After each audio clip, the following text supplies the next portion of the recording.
Last night was the epic season finale of Mandalorian season 3. Now, I'll say this. This has not been the best season of Mandalorian. I'll go one step further. It was the least good. Notice I'm not using the word worst. I'm saying the least good. Of all, if you gather up all the good, this one has the least out of all 3 seasons. Wow. Being very diplomatic here. The last episode, last week, was probably the strongest episode of the season. They did some pretty cool stuff in it. So now we're coming into the finale, and I'm thinking, okay, they got to do a lot in a very short period of time, because really this entire season could have been 3 episodes. And I instantly look at the runtime.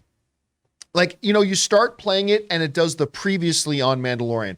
By the time it got through that, there was 38 minutes left.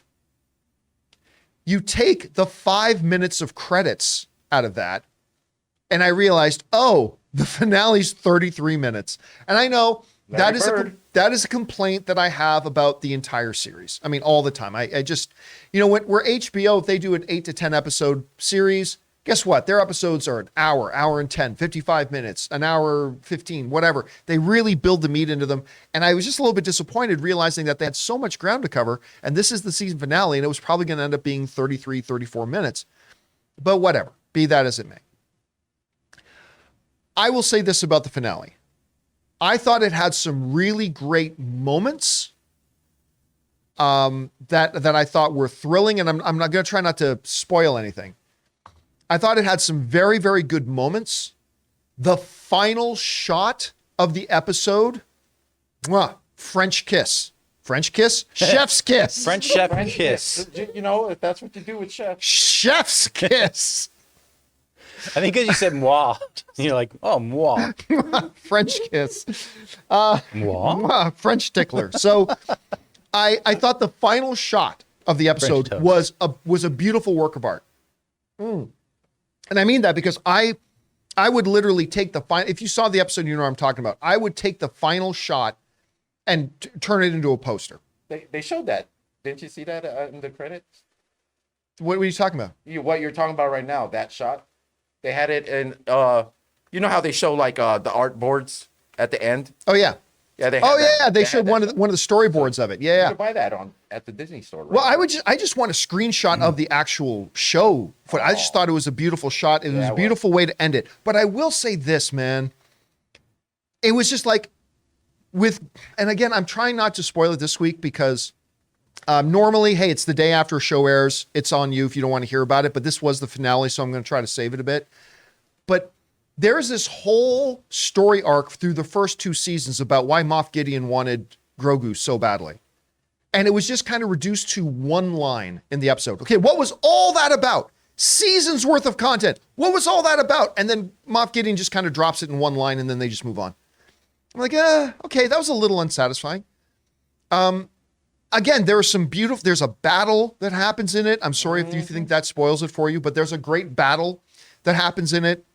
But at the same time, I felt rather dissatisfied with it, which kind of leaves season 3 for me feeling a little unsatisfied. By the way, that shot of the Darksaber right there, does that not look like they did bad visual effects, wrong compositing? It looks like the blade is about 2 inches further over than it needs to be. It must pop out. I don't know. I think that's a compositing mistake they made there. Or maybe I'm just not looking at it right. Either way. I even thought the Darksaber had a anticlimactic conclusion, to be honest with you. When they talk in the entire series about the importance of the Darksaber, and then it kind of comes to its conclusion, I won't hint at what that conclusion is, but it's like, oh, that was rather unsatisfying. Then the whole Moff Gideon storyline thing was rather unsatisfying. Again, it wasn't a bad episode. You know, there was some really, really good stuff in it. There's this great epic moment because you guys know the Mandalorians have that capital class ship and they do something really, really cool with it. So that was really good. The battle, the airborne battle, all that kind of stuff was fun. The combat was good.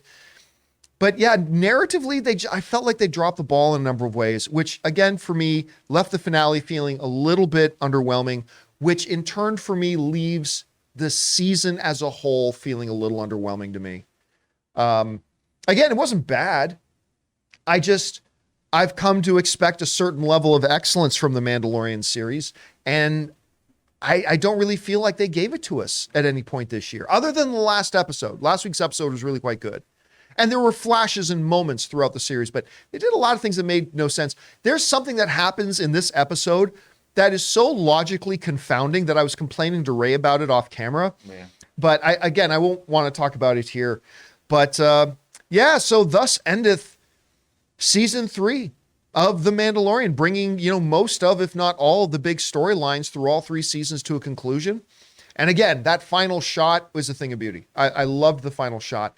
But yeah, anyway, guys, the question is for you. What did you think, if you've had a chance to watch it already, of The Mandalorian season 3 finale?